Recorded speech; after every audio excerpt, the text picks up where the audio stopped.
नमस्कार, आप देख रहे हैं बातें यूपी की और मैं दीप्ति हाजिर हूं उत्तर प्रदेश से जुड़ी दिन भर की 10 बड़ी खबरों के साथ। तो आइए शुरुआत करते हैं आज की अपनी पहली खबर से। 69,000 शिक्षक भर्ती में इलाहाबाद हाईकोर्ट द्वारा पूर्व में जारी की गई सूची रद्द करने के बाद मामला सुप्रीम कोर्ट पहुंच गया है। अनारक्षित वर्ग के 2 चयनित और 1 अचयनित अभ्यर्थियों ने फैसले के खिलाफ सुप्रीम कोर्ट में याचिका दाखिल की है। इससे पहले आरक्षित वर्ग के अभ्यर्थियों ने इस मामले में कैविएट दाखिल कर रखी है। बीते दिनों इलाहाबाद हाईकोर्ट की लखनऊ पीठ ने आरक्षण नियमों का पालन न करने को लेकर प्रदेश सरकार द्वारा जारी की गई चयन सूची रद्द कर दी थी और 3 महीने के भीतर नई सूची जारी करने का आदेश दिया था। इसके बाद से प्रदेश सरकार पर विपक्ष ने आरक्षण विरोधी होने के आरोप लगाए थे। अभ्यर्थियों का कहना है कि अधिकारियों के ढीले रवैये के कारण अभी तक चयन सूची जारी नहीं की गई है। इससे आरक्षित वर्ग के अभ्यर्थियों में बेसिक शिक्षा विभाग के अधिकारियों के प्रति भारी आक्रोश है। इसी वजह से ओबीसी एससी अभ्यर्थियों ने 2 सितंबर को मुख्यमंत्री आवास घेरने और महाधरने का आह्वान भी किया है। चलते अगली खबर की ओर। वाराणसी जिले के सरकारी अस्पतालों और स्वास्थ्य केंद्रों पर लोगों को मिल रही सुविधाओं के मूल्यांकन में जिले को प्रदेश स्तरीय हेल्थ रैंकिंग डैशबोर्ड में उत्तर प्रदेश में पहला स्थान मिला है।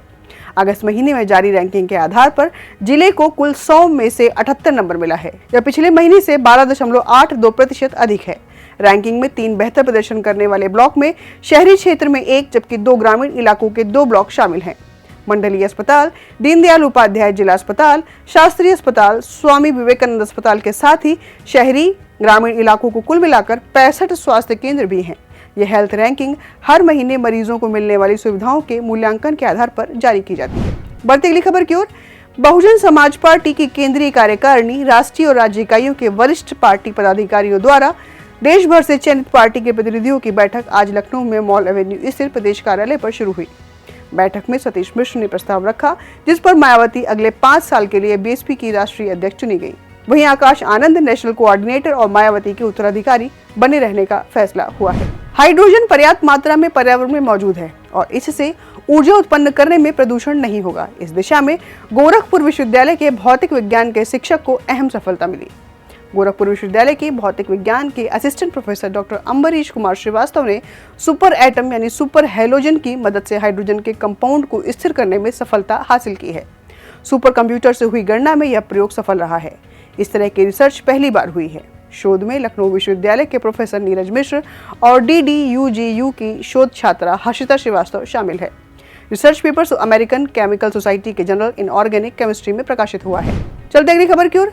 बिजली कंपनियों में कार्यरत आउटसोर्स कार्मिकों की इलाज के लिए ESI यानी कर्मचारी राज्य बीमा की सुविधा मिलेगी।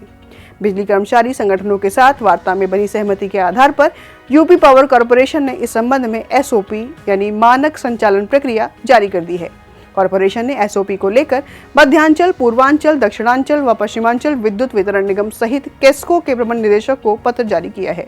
कॉर्पोरेशन द्वारा जारी SOP में साफ किया गया है कि ESI का लाभ उन्हीं आउटसोर्स कार्मिकों को मिलेगा जिनके वेतन की अधिकतम सीमा 21,000 रुपए प्रतिमाह है। इसमें कार्मिका का अंशदान 0.75% होगा, जबकि नियोक्ता आउटसोर्सिंग एजेंसी का 3.25%। चलते अगली खबर की ओर। इलाहाबाद हाईकोर्ट के जस्टिस रहने वालों के लिए रिटायर्ड शब्द का प्रयोग करने पर सख्त नाराजगी जताई है।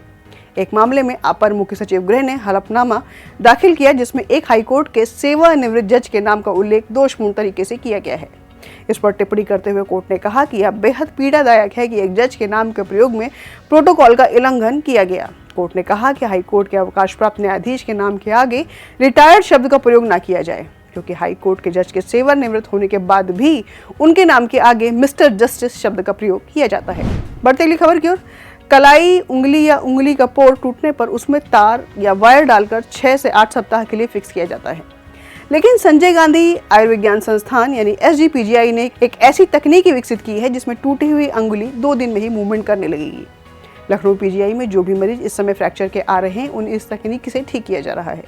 2 दिन के भीतर उंगली का सक्रिय होना अपने आप में बहुत बड़ी बात है और 15 दिन में हाथ बिल्कुल ठीक हो जाएगा। सर्जरी की जगह पता नहीं लगती है और इसमें बारीकी से चीरा लगाकर हड्डी को जोड़ दिया जाता है। ओपन रिडक्शन इंटरनल फिक्सेशन तकनीकी के जरिए यह संभव होता है। यह तकनीकी अपनाने वाला प्रदेश का पहला संस्थान है। या सूक्ष्म सर्जरी प्लास्टिक सर्जन ही कर सकते हैं। कलाई के नीचे की हड्डी जैसे अंगुली या अंगुलियों के फ्रैक्चर को नई तकनीकी से जोड़कर 2 दिन में ही गति देना संभव हो गया है। यूपी के सीएम योगी आदित्यनाथ 28 अगस्त को अलीगढ़ के खैर में आ रहे हैं। वहां रोजगार मेला और टैबलेट वितरण कार्यक्रम में शिरकत करेंगे। साथ ही वह जनसभा को भी संबोधित करेंगे। सीएम योगी के प्रस्तावित कार्यक्रम के अनुसार वह 11:55 पर खैर के सोमना रोड स्थित गुरुकुल पब्लिक स्कूल पहुंचेंगे। सीएम योगी दोपहर 12 से 1 बजे तक रोजगार मेले का शुभारंभ, टैबलेट वितरण एवं जनसभा को संबोधित करेंगे। वह 1 बजे से 1:30 बजे तक जनप्रतिनिधियों के साथ बैठक लेंगे। उसके बाद 1:30 बजे से 2 बजे तक अधिकारियों के साथ बैठक करेंगे। बैठकों के बाद 2:40 तक ग्राम उदयगढ़ी स्थित हेलीपैड से राजकीय हेलीकॉप्टर द्वारा आगरा के लिए प्रस्थान करेंगे। मसीही समुदाय भी अब हिंदी की ओर तेजी से बढ़ रहा है।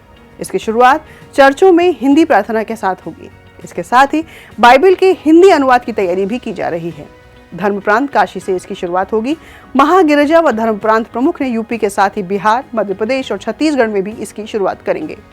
धर्म प्रांत काशी ने बाइबल के हिंदी अनुवाद के लिए पहल की है। इसके तहत बाइबल के अनुवाद में महात्मा गांधी काशी विद्यापीठ का सहयोग लिया जाएगा। पद्मभूषण फादर कामिल बुल्के की मंशानुसार धर्म प्रांत ने यह निर्णय लिया है। 19वीं शताब्दी के प्रारंभ में प्रोटेस्टेंट मिशनरी कैरे ने बाइबल का हिंदी अनुवाद तैयार किया था। धर्मशास्त्र के नाम से इसके बहुत से संस्करण छप चुके हैं और इसमें संशोधन भी होता रहा है। और अब बढ़ते हैं आज की आखिरी खबर की ओर।